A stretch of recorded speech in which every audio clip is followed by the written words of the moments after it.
धीरे धीरे आवाज फेड इन होती है। पृष्ठभूमि में हवा की सनसनाहट, कहीं दूर ढोल की धीमी थाप। वो दिन जब सूरज भी खून से डर गया था, जब गंगा नहीं इंसानों का लहू बह रहा था, जब धरती पर चलने वाले कदम नहीं लाशें थीं, जब साम्राज्य नहीं शोर था और उस शोर में एक नाम गूंजा, अशोक।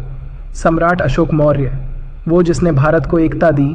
मगर उस दिन वो राजा नहीं, विनाश बन चुका था। कलिंग की सीमाओं पर उसके लाखों सैनिक आगे बढ़े और उनके सामने थे वो लोग जो तलवार से नहीं, अपने जमीन के प्यार से लड़ रहे थे। कोई किसान था, कोई माँ थी, कोई जवान पत्नी। सबने हथियार उठाए क्योंकि वो जानते थे अगर धरती हार गई तो पहचान मिट जाएगी। पहली भोर में जब युद्ध शुरू हुआ, सूरज की पहली किरण खून पर पड़ी। हवा में बारूद नहीं, जलते मांस की गंध थी। तीरों की बरसात में चीखें थीं और वो चीखें सीधे स्वर्ग तक जा रही थीं। कहा जाता है उस दिन कलिंग की नदियां लाल हो गईं, जमीन में गहराई तक खून उतर गया। सैनिकों के सिर ऐसे लुढ़क रहे थे जैसे खिलौने। कोई भाई अपने भाई को खोज रहा था, कोई माँ अपने बेटे को। और शाम ढलते ढलते जब युद्ध थम गया तो धरती सन्नाटे में डूब गई। अशोक घोड़े से उतरा, चारों ओर सिर्फ शव थे, चारों ओर सन्नाटा।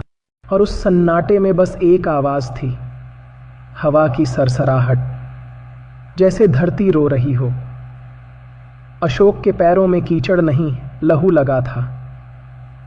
उसने अपनी आंखों से देखा, बच्चे अपनी माँओं की लाशों से लिपटे थे, पक्षी तक चुप थे। वो समझ गया उसने सिर्फ कलिंग को नहीं, खुद को हरा दिया है।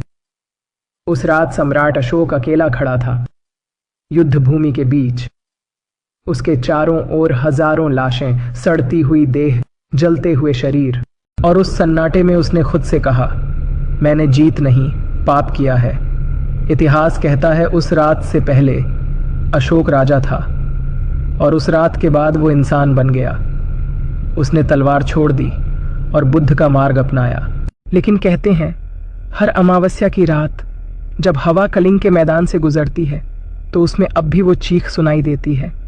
वो चीख जो उस दिन धरती ने निकाली थी जब उसने पहली बार इंसानों से कहा, बस करो। Fade out. धीरे धीरे पृष्ठभूमि में युद्ध के ढोल की गूंज गायब।